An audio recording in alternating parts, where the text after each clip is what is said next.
Okay, so ayun, nag-vlog ako sa UST at saka sa FEU na alis yung footage na yon. So, kung babalik pa ako ng UST or ng FEU, siguro hindi na kasi mainit at saka wala naman akong gagawin doon. And at least mayroong konting sliding dito sa cellphone. So, hindi na ako babalik doon.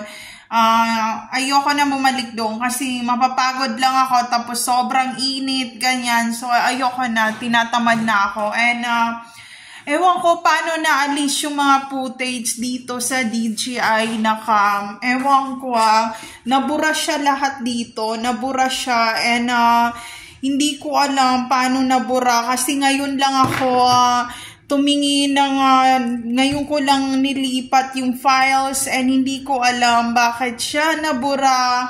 Hindi ko alam. So ayun, kung babalik pa ako ng UST or FEU, hindi ako babalik kasi tinatamad ako mag-vlog.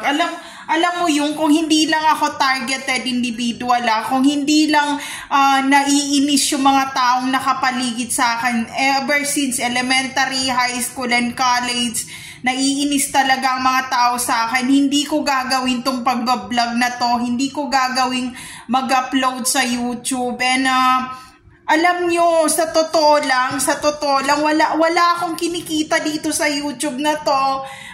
Matagal na ako sa YouTube na to. And magti 10 years na ako dito. $300 lang yung laman ng monetization ko. And sagad-sagad ngayon yung pasensya ko. And na-decline yung ATM ko. Zero balance yung ATM ko. And wala akong pera, hindi ko kasama mga anak ko, hindi ko kasama ang asawa ko. Nag-flight ang asawa ko sa ibang bansa, hindi niya pinakita sa akin yung ticket, kung saan eroplano o kailan darating doon sa lugar. Wala silang pinapakita na mag-ama.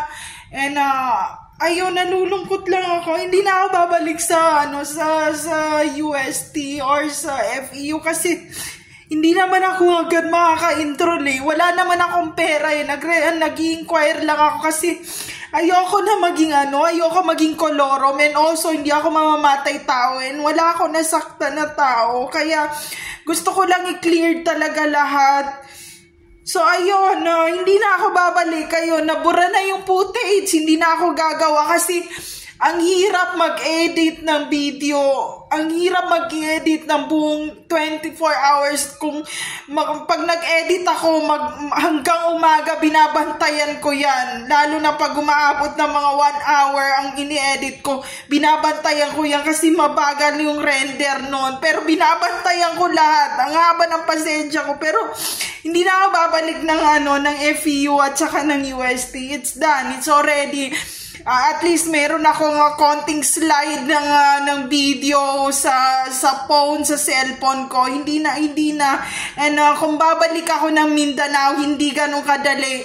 I already spent 50,000 for 2 days sa Cotabato hanggang Davao, and I don't wanna wasted my time for that kind of reason. Kung ayaw nila ako i-welcome sa lugar nila, then nalaman nila na hindi nila ako kapareho, hindi nila ako kamag-anak, it's okay.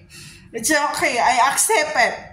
Alam ko yung kasi ang hirap i-accept ng realidad Ang hirap tanggapin sa sarili mo kung alam mo na yung tao hindi taga-probinsya at bigla mo namang pinatagal doon sa lugar tapos wala naman nangyayari. Ito lang sinasabi ko sa inyo, kung may bala kayo na gamitin tong mga record ko na to or mga videos ko na to for legally reason, or kung para kasuhan si ganito or hiharas si ganito, hindi ako papayag, wala akong kakasuhan, wala akong iaharas, wala akong sasaktan na tao. Kasalanan ko yun. Bakit ako nag-stay sa mga taong yun? Kung alam ko naman ang mangyayari. Wala akong isa-shoutout. It's okay. If someone already delayed those footage into the DJI, it's okay. Pero hindi mabubura yun kung walang pipindot nun. Kasi hindi ko binura yun and hindi ko nire-review ang mga ka-average talaga sa camera ng DJI ko. Hindi ko siya nire-review. Nare-review ko lang pag nalipat ko na sa laptop and magka-crack na rin yung laptop ko ngayon. Mababasag na rin yung laptop ko. Hindi ko alam paano paano mababasag. Pero kung mabasag siya, hindi na ako bibili ng laptop. So, ayun. So, yun, short, ano na lang ang mangyayari sa atin. Kung mawawala ako dito sa YouTube, it means hindi na ako mag-upload nun. So, ayun, kasi ayokong gipitin ng sarili ko sa mga bagay na alam ko naman na hindi dapat na ginigipit or hindi ko pinipilit yung mga bagay na alam kong hindi pwede. So, ayun.